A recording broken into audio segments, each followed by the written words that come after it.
Before we get started, a reminder that when you join Wondery Plus, you can listen to Tides of History 1 week early and ad-free in the Wondery app.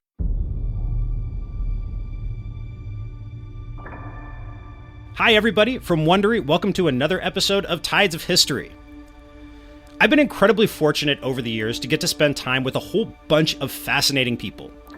When you're fortunate like that, those people stick with you, sometimes in ways you didn't expect. You fall back on little nuggets of wisdom, you recall ways of thinking about language or history, or you remember some deep insight into an aspect of the human experience. And if you're really, really lucky, sometimes your paths cross again. Today's guest is one of those people. More than a decade ago, I got to work with him when I was doing my master's degree at the National University of Ireland, Galway. I have so many fond memories of working in his office and translating St. Augustine. So, as I was researching this current series on prehistory and the early historic period, I ran across a book title that sounded fascinating. Achilles Beside Gilgamesh, Mortality and Wisdom in Early Epic Poetry. And lo and behold, I recognized the author's name. Professor Michael Clarke is Established Professor of Classics at the National University of Ireland, Galway. He's an exceptionally wide-ranging and creative scholar who's worked on the Homeric tradition, Latin literature, Middle Irish literature, technical linguistic questions, and certainly not least, heroic epic, which is what we'll be discussing today. Most recently, as I mentioned, he's the author of Achilles Beside Gilgamesh, Mortality and Wisdom in Early Epic Poetry, about the nature of the striking parallels between the Homeric tradition and the Epic of Gilgamesh. Those are texts based on your emails and tweets to me that I'm sure many of you have read over the years, and I promise that Professor Clarke's insights are going to make your head spin. Professor Michael Clarke, thank you so much for joining me. Well, thank you, and it's very good to see you again, Patrick, and to talk to all you people. Okay, so let's start with heroic epic in general. How do we define it? What are its characteristics? How does it vary from language to language and period to period? It seems like an incredibly broad category. It is a broad category. It can be deceptive in how unified it seems from the outside.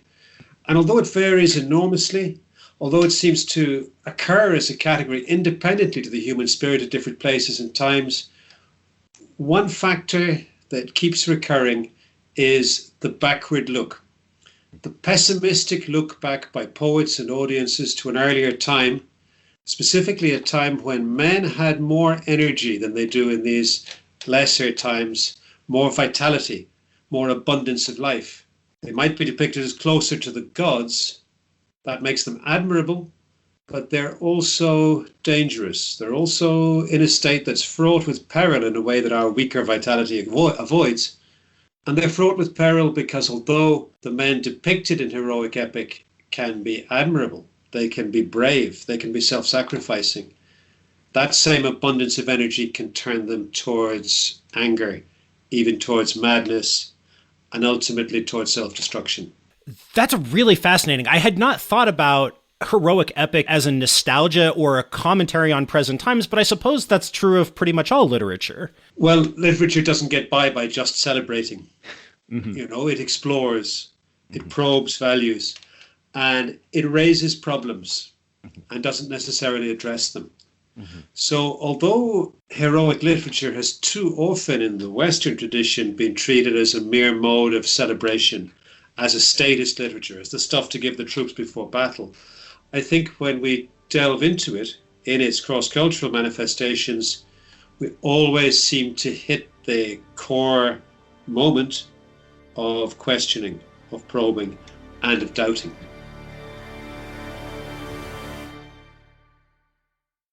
Today's episode is sponsored by Audible.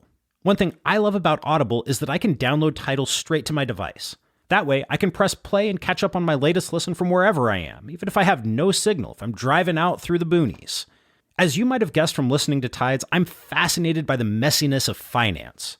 Right now, I'm listening to the wonderful economic historian Adam Tooze's book, Crashed: How a Decade of Financial Crises Changed the World. Tooze is absolutely brilliant, and the book will change how you understand our world of finance and economics. Our listeners can try Audible free for 30 days. Go to audible.com/tides or text TIDES to 500-500. That's audible.com/tides or text TIDES to 500-500. Wondery's new podcast miniseries, The Vaping Fix, is a story of how the now infamous e-cigarette company, Juul, managed to hook a new generation on vaping. Listen to The Vaping Fix on Apple Podcasts or Amazon Music. You can also listen early and ad-free by starting your free trial of Wondery Plus in the Wondery app.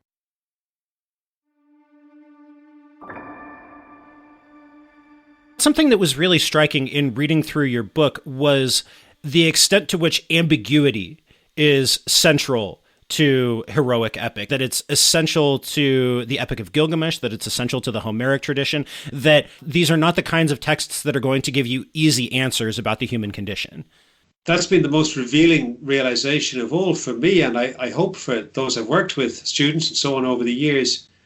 And the image I keep returning to is one that an old teacher of mine, Christiane Servino Winwood, used to use, when she would think of ethics or culture in general as a net cast over experience.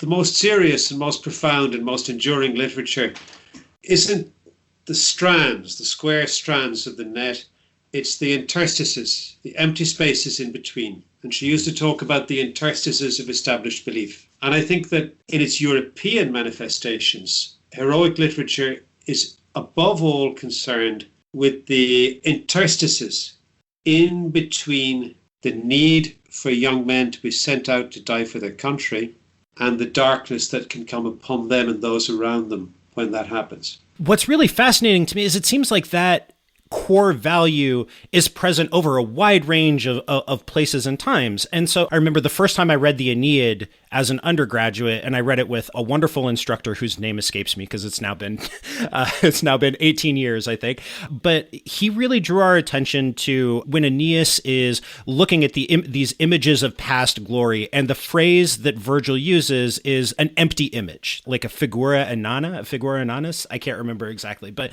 something along those lines, that like this image of glory does not actually contain anything. And it's this incredible piece of ambiguity. I think that the stories themselves are what endure most, what remain most. And they sound in the distance, they sound in outline, as if they're glorifying the great men of the past. Mm-hmm. And that can be the case. I think that where particularly the study of Latin that you mentioned has lasted in the Western educational tradition, it's mostly been in that context. This is something that's set up, a literature that's set up to be admired. In its own time, in the heat and dust of an ancient city, everything is infused with political tension, with difficulty. Empire is never merely glorified amongst any people or in any literary genre either. It's always questioned. And I think that the greatest damage to ancient literature has been done by the modern desire, the desire that was very common, I think, amongst, say, for example, the people who taught me or the people who taught them up to 100 years ago now, the desire to treat it as tame, to treat it as a tradition or a set of traditions that validates existing political and social structures and makes them comfortable. I think high literature has always questioned. And that was true in the ancient Near East, in Mesopotamia, where the heroic epic tradition began 4,000 years ago and more. From your perspective, if there is a unity to heroic epic as a genre or a category of analysis, do you think it's that kind of act of questioning? The only unity that I can find, the only unity that I can really believe in this, is the unity of reception. The pattern that's affected the formation of national literatures and national literary canons over the past 200-300 years, when a nation steps onto the world stage, as the Greeks did in the 1840s, as the Gaelic Scots did in 1770s, 1780s before that. When a nation steps onto the world stage, there always seems to be an urge to set up a national literature. And in that national literature, a foundational text is chosen to say, this is going to be the text that speaks to our origins. So in Greek tradition, the epics of Homer always carried that role. For the Irish, it was the great medieval saga Táin Bó Cúailnge, which many of us study in another aspect of our work. For the English, it was Beowulf, the early medieval saga that became repackaged as a national epic of the British people. Mm-hmm. And that process of canonization keeps rolling out from nation to nation, and it creates the illusion that the history of literature is the story of single language stories, one nation, one language. I feel that what's far more vital and far more important is the intermingling and cross-influencing between languages and between peoples, that it's on the margins, both in antiquity and much later on, and in modern times too, but it's on the margins between population groups that creativity was always at its greatest. So you mentioned Irish heroic narratives, and I know that this is something that has been very meaningful to you over the years, and you've spent a lot of time working on it. What drew you to those Irish narratives in the first place? I think there was an awareness that the old story we were brought up on, the story that says there's one language equals one culture, there was an awareness that that story was wrong. That story had to be recreated. But the high seriousness that one sees replicated again and again from one heroic literature to another, that's real, that's there. So for many that I've been privileged to work with over the years, and for myself, our urge was to replace the old statist, culturally right-wing discourse we were brought up on, to replace that with something that didn't throw out the seriousness of the reflections on mortality and the death of young men in battle and the sorrows of the world that heroic epic literature brings with it. And I guess that's why I called my book, or subtitled it, Mortality and Wisdom, because the last thing I wanted to do was to lose hold of that high seriousness that drew me to this literature in the first place. This kind of work has been foundational for you, and you've gone all over the world in terms of your interests and the kinds of texts that you've looked at, the work that you've done. What do you think are the benefits of doing that kind of explicitly comparative work? Well, I think it teaches a lesson that's never been expressed better, in my view, than by an archaeologist whose work I've been using recently, called David Wengrow. And in his marvelous little book, What Makes Civilization, he's thinking as a field archaeologist who first worked in Egypt and also in what's now Iraq, in Mesopotamia. And he keeps emphasizing in that book that civilizations, with a plural word, they're not multiple. This notion that you've got a series of civilizations across the world competing with each other, that's a false impression. What matters is the single process of civilization, which is a process of learning and acculturating. And I guess something that's been described very well by Cardinal Hume, the English theologian, who used to talk about the vocation to become more fully human.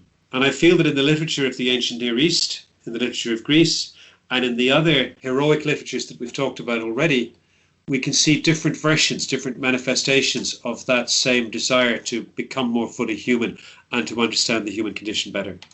It's so funny you mentioned David Wengrow. I actually just interviewed him a couple of weeks ago for my show. He's a lovely guy, and I'm really excited about his new book on prehistory that's coming out later this year. But his work was mind-blowing to me in terms of the way that it just kind of reoriented my perspective around what quote unquote civilization is and where it can come from and just what the process can look like. There don't have to be any single paths leading you anywhere, that the roots of the past can live on for a very long time in unexpected ways. I thought his work absolutely blew my mind. Well, I'm glad, because I find that audiences are sometimes a little disappointed to hear that the past is messy and that we're here to restore the full messiness to it. But I think approaches like that teach us that in messiness is where the truly humane and the truly profound can be found. I could not agree more with that. I want to come back to something you mentioned a little while ago about the interactions between groups, between quote unquote civilizations. And rather than looking for kind of single and exclusionary national traditions, we should be looking at the interactions between them.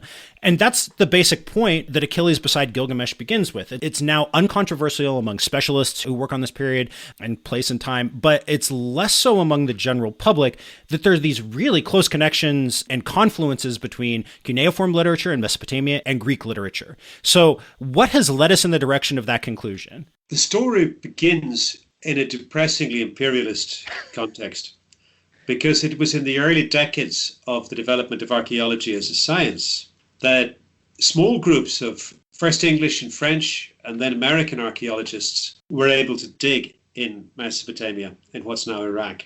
And if we were to point to one key moment when the veils came back, when our horizons were opened, it was the moment when the scholar who was working on one of the cuneiform tablets that had come back from what was in fact the Epic of Gilgamesh found a description of the flood story narrated about himself by the character Utnapishtim, found a series of motifs that were exactly the same as those in the story of the flood of Noah in the Old Testament. That made newspaper headlines at the time because no one expected it. Everyone thought that the Hebrew Bible, classical Greek, classical Roman literature, people thought of that as self. That's us. That's Europe. And people thought of what was being dug up out of the sands of Iraq as something completely other, completely different. East is east and west is west. And that moment suddenly made them say no. Intermingling, cross-fertilization, and hey, we think of the Babylonian captivity, the time when Judaic culture was infused with the experience of being by the rivers of Babylon.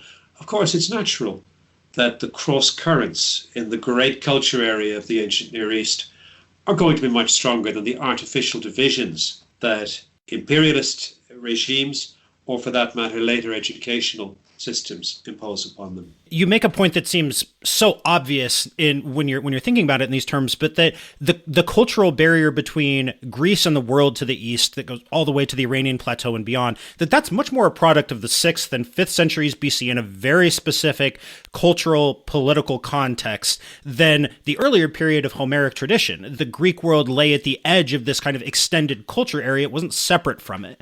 So do you think that is it the Persian Wars that give us initially this sense of disconnection between those two, and kind of later commentators have picked up on that and built on it and turned it, like, kind of reified the distinction? It's partly the extreme moment of the Persian Wars, and it's the memory of the Persian Wars coincides with the formation of the kind of literature in Athens that later became canonical in the educational system. But although the flow from east to west, and indeed from west to east, characterizes so much of what's going on at the local level, the unofficial level, the movement of peoples, the movement of slaves, the movement of poets and priests and wonder workers, movement is natural. It must be key to the meaning of all the things we call civilization in that part of the world. But yet think of all the barriers, all the walls that have been built. One of those is the cultural wall that the Athenians and their allies built in and after the Persian Wars. Another, perhaps more powerful one, is the wall that was built in the self-representation of Byzantine Greek civilization in the earlier centuries and the middle centuries of the Christian era, with the rise of Islam in the East and then the great fear of Ottoman conquest in Europe. I think that those artificial barriers that have been placed on our apprehension of cultural flow have been reinforced one after the other. And I think that the colonialist barriers that were imposed in the settlements made in the 1920s after the end of the First World War and the collapse of the Turkish Empire, those barriers only went to cement the prejudices and the sense of division that characterized the study of classical Greek language and literature right up to our own time. And we're only beginning to peel those barriers away and think about what happens when we put the whole variety of the ancient world back in the mix. SimpliSafe is an award-winning home security system, so it's engineered with the latest technology you want to keep your family safe. But what really sets SimpliSafe apart is its people. Highly trained security experts who are always there for you when you need them most. These are people who truly care about keeping you safe. When an alarm goes off, a person who cares is there for you with a phone call to make sure you're okay. When an emergency happens, a person who cares is there for you by getting fire and police responders to your front door right away. Even if you're just having a problem setting up your system, a person who cares is there for you with a friendly chat and a quick resolution. The bottom line is, when you need them most, SimpliSafe is there 24/7 with people who care and experts trained to not only keep you safe, but to make you feel safe. It's one of the many reasons U.S. News recently called SimpliSafe the best home security of 2021. To learn more about how SimpliSafe can help protect you and your family, visit simplisafe.com/tides today to customize your system and get a free security camera. You also get a 60-day risk-free trial, so there's nothing to lose. That's simplisafe.com/tides. It's such a fundamental distortion of the world as it was, if we're thinking about the late Bronze Age in particular, to treat the Greek world as somehow part of the West or as a part of Europe, there's very little connection between what's happening in Mycenaean Greece and what's happening in Northwestern Europe at the same time. They're vastly different worlds that are not connected to each other in any meaningful way. There's a reason why in the most recent scholarship on this, the Mycenaean Greece is treated as part of the Bronze Age Aegean world rather than as part of Bronze Age Europe. There is no chapter in the Oxford Handbook of Bronze Age Europe on Mycenaean Greece because it doesn't belong in that world. It becomes obvious when it's stated, but the difference is asserted, and something very special did happen in the southeastern Mediterranean in, let's say, the 8th, the 7th, and the 6th century. And I think it has a lot more to do with the rise of alphabetic literacy than any one cultural or ideological phenomenon. There are so many writing systems across the ancient world, as you know, I think better than I do at this stage. Yet there is none that is so easy for children to learn as the alphabetic writing system that we see for the first time in Greece and that we basically still use today. And I think that, although I don't want to say that there's something unique or that there's some kind of unique European excellence about writing either, I do think that mass literacy begins in what we've learned to call classical Greece. And that is fundamentally different from the way cuneiform writing operated in the ancient Near East. It's really hard to overstate how specialized early writing systems were, how specialized cuneiform writing was. And I'm really excited. I'm going to interview an expert on cuneiform here in a couple of weeks, and I've got many questions for her about this precise issue.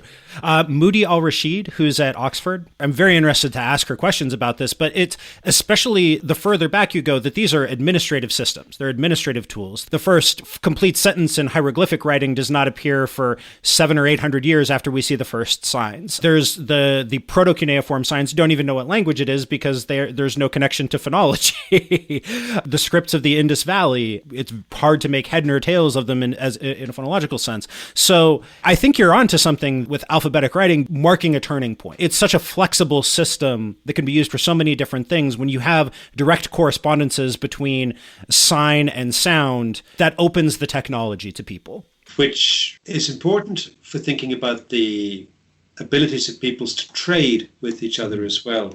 Of all the archaeological sites that speak to this sense of a permeable confluence across the Aegean Sea, there's none more powerful than the Oluburan shipwreck, which is about 1300 BC, shows that there's trade going all the way around between the Aegean, the sea between Cyprus and what's now Syria, and so on. And it doesn't just speak of trade, because one of the artifacts found in that shipwreck is a small writing tablet, which is a profound indication, even within Greek mythical and quasi-mythical tradition, who brought the letters of the alphabet to Greece but Cadmus, who's the Phoenician. In other words, we might now call him a refugee from Syria. When you're trying to explain how these parallels occurred, there's this really haunting image that you evoke.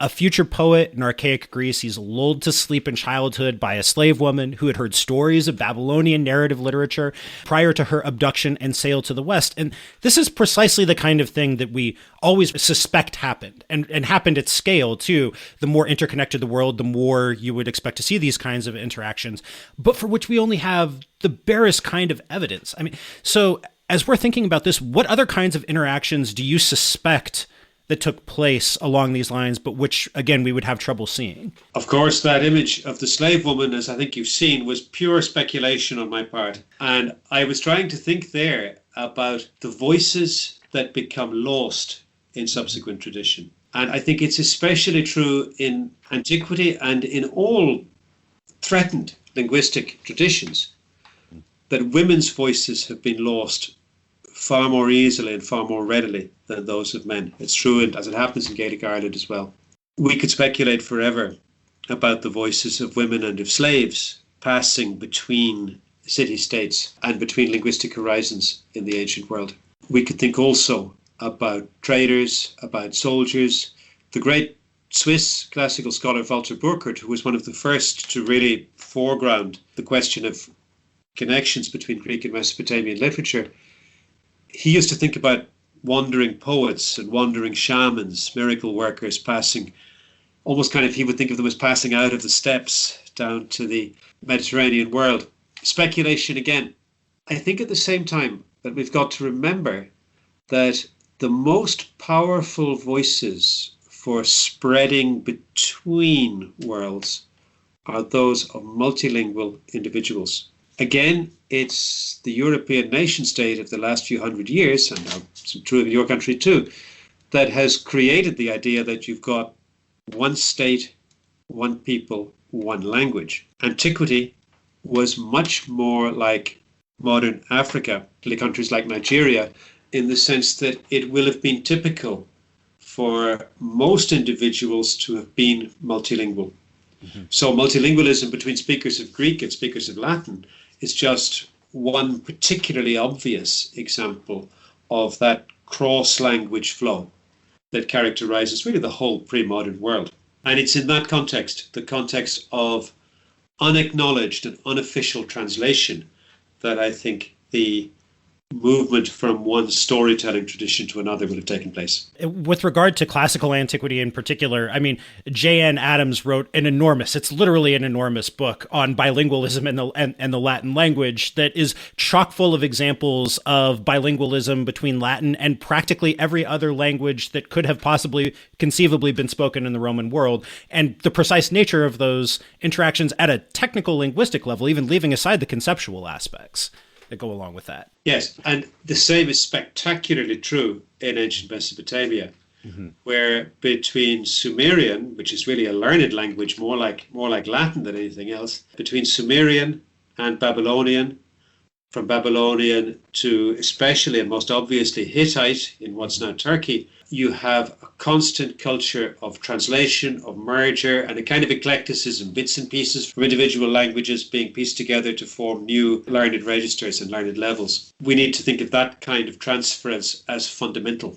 I want to come back to something you mentioned a moment ago about losing the voices of women and slaves, because it reminds me that when I was working with you many years ago now, we worked on St. Patrick's writings, and you made the point, which I don't think anybody had ever made to me before, that St. Patrick's writings are notable for a lot of reasons, but one of them is one of the very few texts from the ancient world written by a former slave. And thank you for remembering that, and it's a salutary lesson that the slaves were everywhere, women were everywhere, and it's true that, say, from the Greek language itself, there are perhaps, from pagan Greece, perhaps 3-4 voices of women surviving directly. But within the literature created and mediated by men, we see images at the same time. Within the Odyssey, one of the stories told by Eumaeus, one of the characters in the Odyssey, is all about the slave woman who was foreign, who looked after him when he was a child, being taken, stolen from one people, traded to another, moving across the ancient world.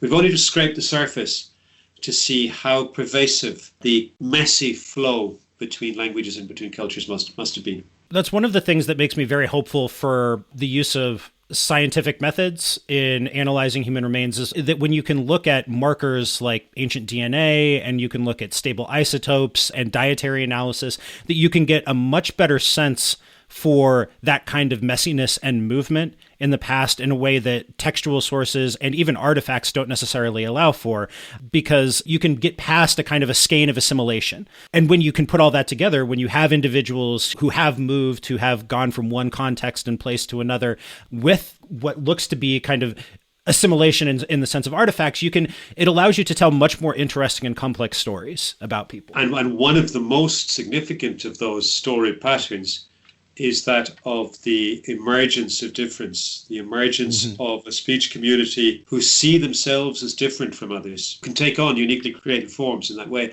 And that's true, I think, of how especially the classical Athenians constructed themselves. And of course, true of how the Hebrews constructed themselves in the witness that they bore in the later centuries BC. When the Hellenistic Empire, most obviously Ptolemaic Egypt, was again a place of endless cultural merger and fusion and multiplicity. But out of that come the voices of a people like the Hebrews who see themselves and are represented as a nation of philosophers with a different story about their God, a different story from all the other multiple polytheisms of antiquity. So out of that mixture, uniqueness arises. I have a question about The nature of these connections between Mesopotamia and the Greek world, this kind of broader Bronze Age Aegean world that we're talking about, why do you think, in terms of scholarship or maybe kind of quasi-popular views of the Homeric tradition, it's so much more common to see parallels with the broader Indo-European tradition than it is to focus on that specific context at time and place? I mean, you constantly see parallels between the Homeric tradition and the Vedas, or with Germanic epic, or what have you. Much more common to see those parallels, I think, it's my sense, than it is with the actual world in which these tales were being told. I guess that depends what educational, what academic framework one is used to. Individual scholars have tended to orient towards either a linguistic approach focused on the filiation of languages in the Indo-European family from each other, or a more literary cultural approach which more emphasizes unities of time and space. I think that the Indo-European hypothesis has its problems, not as a hypothesis about origins, but as a characterization of how language families operated in knowable time. I have no doubt that there is nothing in ancient Greek self-awareness that lays claim to an affinity, a special affinity, let's say, with Romans, say, right, as against peoples in the Semitic-speaking population groups to the east. To the Greeks, they're all barbarians, and the same was true of their attitude to Celts. Similarly, in medieval Ireland and in medieval Wales, nobody realized that their languages were closely related to each other. And in fact, they both regarded themselves as having originated in separate ancestral peoples, again in the ancient Near East. I think that the prejudice in scholarship against Greek Mesopotamian connections has been heightened by the fact that Akkadian is a Semitic language and Sumerian is a language isolate with no relationship with others at all. So in the academy, there's been a feeling that if you want to read Mesopotamian literature in the original, you go off and do it in a different faculty. And that prejudice, I think, is one that scholars in our own time are only beginning to get away from, and that's full of exciting opportunities.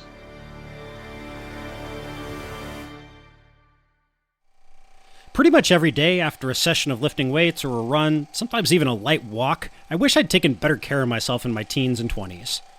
My joints are absolutely not the original equipment anymore, and I'm pretty sure part of being a mature grown-up is coming to terms with that. But whether you're a serious athlete or somebody like me with just a few too many miles on the old knees and ankles, just trying to make it through the day tension-free, Theragun can help. Theragun is the handheld percussive therapy device that releases your deepest muscle tension using a scientifically calibrated combo of depth, speed, and power. And it's as quiet as an electric toothbrush. The Gen 4 Theragun doesn't just feel good. It gets to the source of the pain by releasing tension using Theragun's signature percussive therapy, which goes 60% deeper than vibration alone. Whether you want to treat your muscle tension from working out, an injury, or just the stresses of everyday life, there is no substitute for the Theragun Gen 4. The OLED screen and design make it feel like you're holding something from the future. Just go to their site and check it out.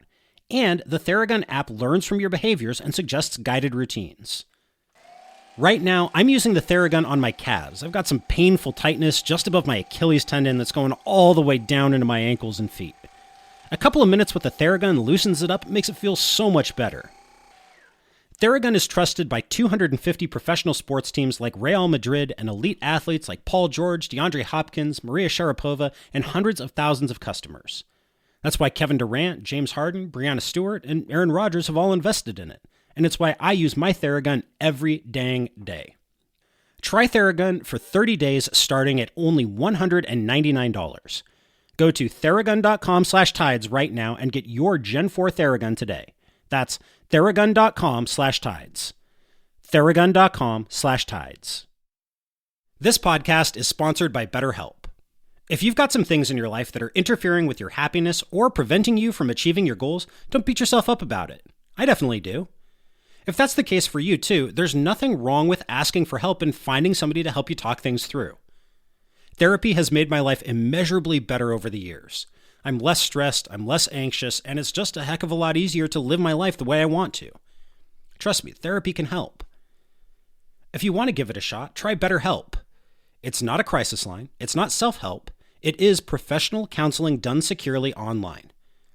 BetterHelp will assess your needs and match you with your own licensed professional therapist. The service is available worldwide, and you can start communicating in under 48 hours. You can log into your account anytime and send a message to your counselor. You'll get timely and thoughtful responses, plus you can schedule weekly video or phone sessions, so you won't ever have to sit in an uncomfortable waiting room. BetterHelp wants you to start living a happier life today. Visit betterhelp.com/tides. That's BetterHelp, and join the over 1 million people who have taken charge of their mental health with the help of an experienced professional. In fact, so many people have been using BetterHelp that they are recruiting additional counselors in all 50 states. This is a special offer for Tides of History listeners. Get 10% off your first month at betterhelp.com/tides.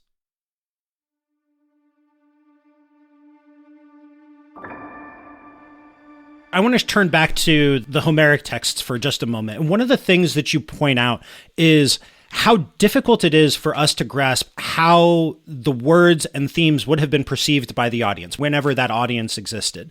Because it's so much earlier in time than other pieces of Greek literature, we don't have the additional information, so to speak, the additional texts that allow us to create a world in which that plausibly existed. It's much harder for us to see that. So is there any way of getting past that? I mean, we've talked about the ambiguity, we've talked about the interstices of the cultural tradition, but is there any way of trying to understand how it would have landed, I guess? It's difficult. And one insight that my own old supervisor, Jasper Griffin, used to share back in the day, and I'll share it with your people, is that Homeric epic always seemed ancient. It always seemed like a voice from an earlier time, representing the values of an earlier time and depicting the world of material culture of an earlier time too. We used, for that reason, to perhaps overemphasize its ancientness as a literary genre. I think most would say now that Homeric epic actually originates pretty close in time to, for example, the single voice and even choral lyric poetry that we have from Greece. And there are many inscriptions, including verse inscriptions, probably composed not long after the Iliad and the Odyssey took their present form, maybe 5 or 6 generations. But what's special about epic poetry is that it represents itself as drawing on the reservoir of a much earlier tradition, a tradition that comes not from sight and direct knowledge, but from the higher wisdom that the poets are given by the muse, the goddess of poetry. So in that sense, it's archaizing. And I guess that's why I emphasize the backward look at the beginning, because that's the recurring theme of archaizing and recreating a lost past that seems to characterize heroic epic everywhere. So there's one specific set of parallels between Gilgamesh and the Iliad that you really focus on. So it's the protagonists have this status between mortal and god. They're striving for immortal fame, but this striving leads to the death of the best friend, and the protagonists are forced to turn toward the certainty of death. How should we understand those parallels? How do you think those arise? I mean, you spend a fair bit of time in the book drawing out contrasts between isolated borrowings and part of a kind of a deeper phenomenon of interconnectedness. So where do you stand on that? How should we understand those parallels? I think the first and most valuable thing to do is to realize that literatures like this, literatures that are separated from us by such a vast gulf of space and time, become more meaningful if we read them alongside each other. And what I set out to do when I wrote that book was simply to act that out in practice, rather than by folding myself over one poetic tradition and trying to understand it inside out, to set two alongside each other and see what happens with the clashes, the confluences. The theme of a man who is 2/3 immortal, 1/3 human, that theme of proportion and ambiguity between those two states, that kind of liminality, that occurred in exactly the same way in the two epics. So you're thinking, first of all, Gilgamesh and the Iliad are similar. They're obviously emerging from similar ways of thinking about the relationship between God and mortal and how you project that back on the remote past. And then you get the theme that the great American scholar David Halperin used to call the hero and his pal, the semi-divine warrior and his lesser companion, lesser in the sense that he is less glamorous, less glorious, less obviously divine, and he's a moderating influence. Found that again in the same two places.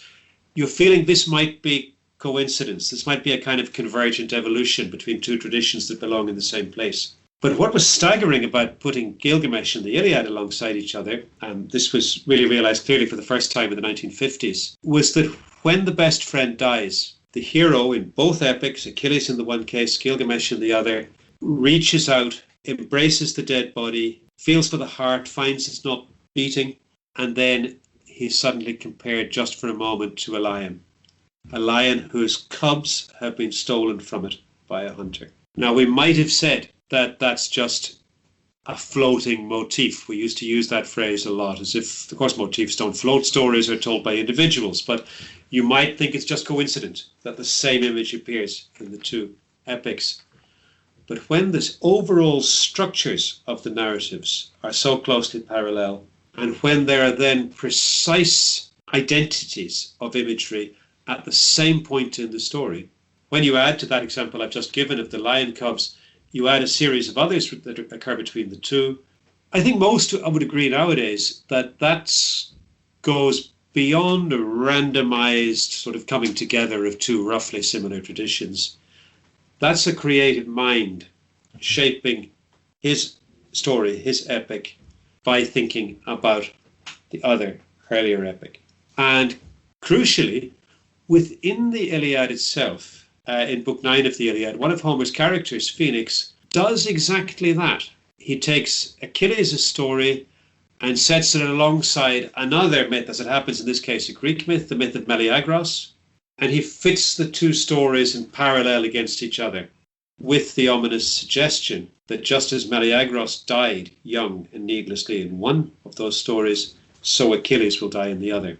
So far from it being an extravagance or a willful desire to break down traditional cultural forms, to say that Gilgamesh and the Iliad are closely linked, are paralleling themselves with each other, it's fair to say, as my friend Bruno Curry has argued so well in another book, it's fair to say that Homer himself does that in setting up parallelisms between existing stories.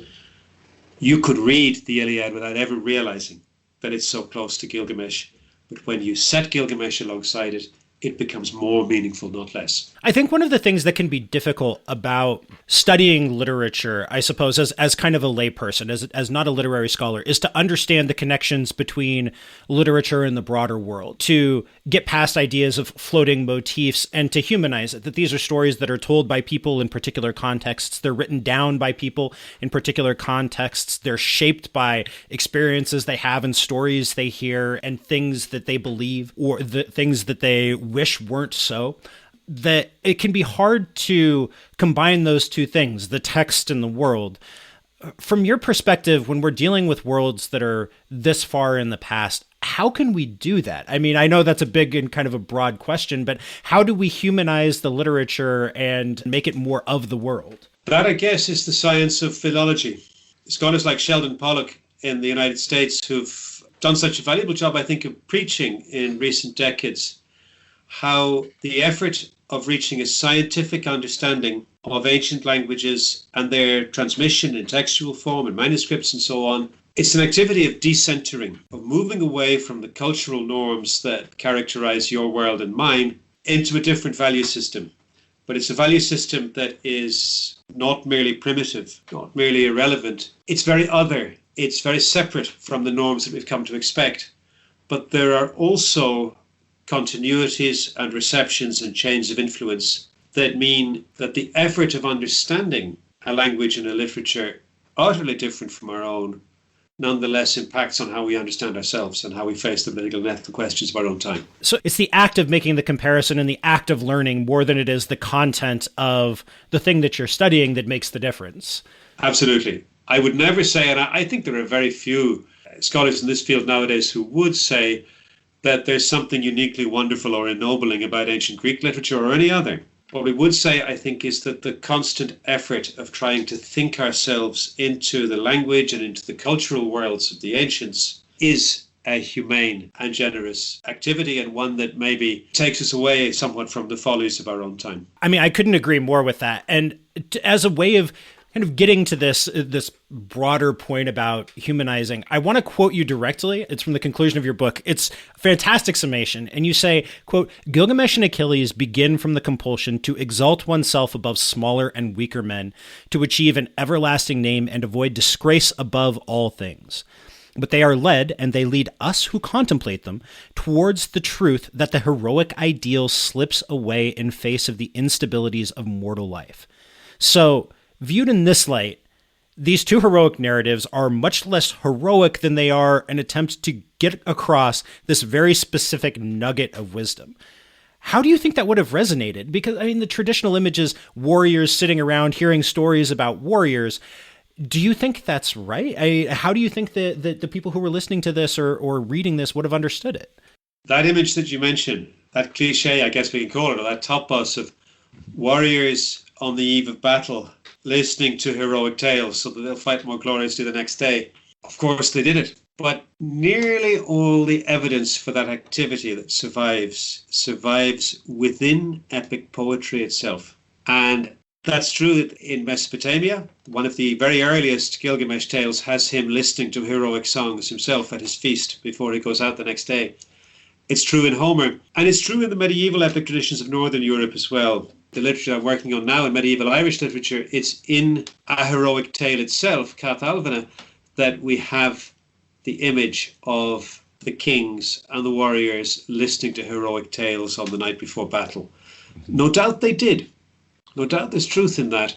But it's part of the self-invention, I think, of a learned literary tradition, one that's replicated again and again throughout the history of the West and Asia, that image recurs, and the image, I think, validates and gives meaning to activities of literary and poetic composition that maybe were less public, less popular, and more self-reflective amongst the learned. Mm-hmm. So the literature of action becomes a literature of reflection, and probably made sense in that way in its own time. What's miraculous is that both in Mesopotamia and the lands around, and later on through alphabetic writing in Greece, a few epic poems, of which Gilgamesh and the Iliad are just the most famous, became a staple for educational reflection and educational study in subsequent centuries. Mm-hmm. And what we'll never know is whether it was pure literary excellence that brought that about, or something more like coincidence. It's deeply fascinating when we were thinking about this, the idea of somebody taking like the first Rambo movie, which is of course a deep meditation on the damage that war does to people and how it affects them afterward, and turning that into the kind of story that people tell themselves before battle. I'm just struck by the ambiguity of that. At any rate, Professor, thank you so much for your time. This was an absolute pleasure to chat with you and catch up. This book is fantastic, and I just learned so much from reading it. Brought me back in all the best possible ways. Well, thank you very much, Patrick. It's been a pleasure to talk. And I would just say I hope your listeners are having an enriching time, and it sounds like you're all having a fascinating time following this journey through the ancient world. Thank you very much. Thank you.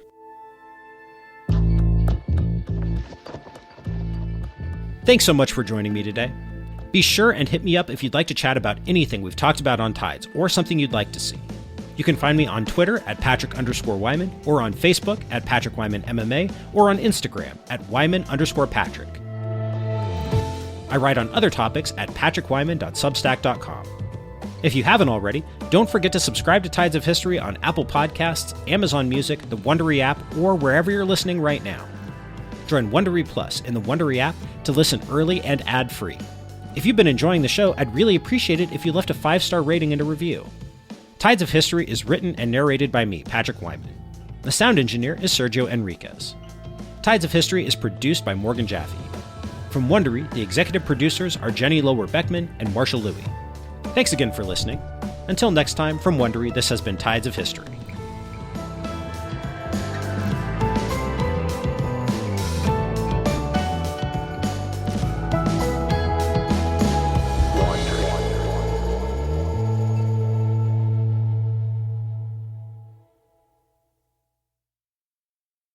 Wondery's new podcast miniseries, The Vaping Fix, is a story of Silicon Valley idealism, reckless capitalism, and how the now infamous e-cigarette company, Juul, managed to seduce a new generation on vaping. A warning for parents tonight. Do you know if your child is juuling at school? We're parents who are mad that these things are out there, and we're mad that they're easily accessible. And the CDC is blaming who else but Juul. It ended up becoming my oxygen. I couldn't live without it. I needed it all the time, every day. And then that's when I felt like I just couldn't breathe anymore. From the team behind Dr. Death and Bad Batch comes The Vaping Fix. Listen to The Vaping Fix on Apple Podcasts or Amazon Music. You can also listen early and ad-free by starting your free trial of Wondery Plus in the Wondery app.